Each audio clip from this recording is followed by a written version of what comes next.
I am confused. Being philosophically consistent and being a very honest person, I'm sure you can tell me where God came from.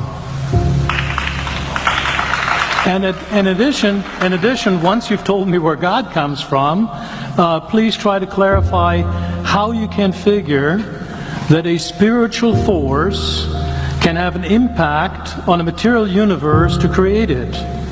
I think that some years ago we already talked about that kind of thing in philosophical circles at any rate, by posing the question, if angels are made of spiritual matter and a pin is made of material matter and spiritual matter displaces no space, how many angels can dance on the tip of a pin?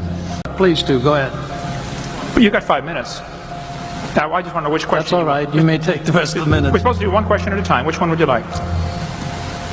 That was part of the format for the debate. So which question? I want you to fill in the story of the rest of the beginning of the universe. God, spiritual matter, impact on material matter. Okay, so 2 questions. All right. Go ahead.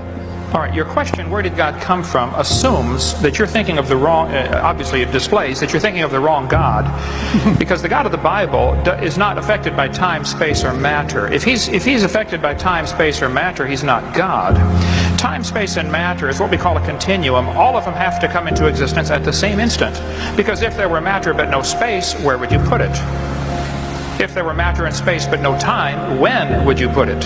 You cannot have time, space, or matter independently. They have to come into existence simultaneously. The Bible answers that in 10 words. In the beginning, there's time. God created the heaven, there's space, and the earth, there's matter. So you have time, space, matter, created a trinity of trinities there. Just, time is past, present, future. Space has length, width, height. Matter has solid, liquid, gas. You have a trinity of trinities created instantaneously, and the God who created them has to be outside of them. If he's limited by time, he's not God. The guy who created this computer is not in the computer. He's not running around in there changing the numbers on the screen, okay? The God who created this universe is outside of the universe. He's above it, beyond it, in it, through it. He's unaffected by it. So the concept that a spiritual force cannot have any effect on a material body, well then I guess you'd have to explain to me things like emotions and love and hatred and envy and jealousy and rationality. I mean, if your brain is just a random collection of chemicals that formed by chance over billions of years, how on earth can you trust your own reasoning processes and the thoughts that you think? Okay, so your question, where did God come from, is assuming a limited God. And that's your problem. The God that I worship is not limited by time, space, or matter. If I could fit the infinite God in my 3-pound brain, he would not be worth worshiping, that's for certain. So that's the God that I worship. Thank you.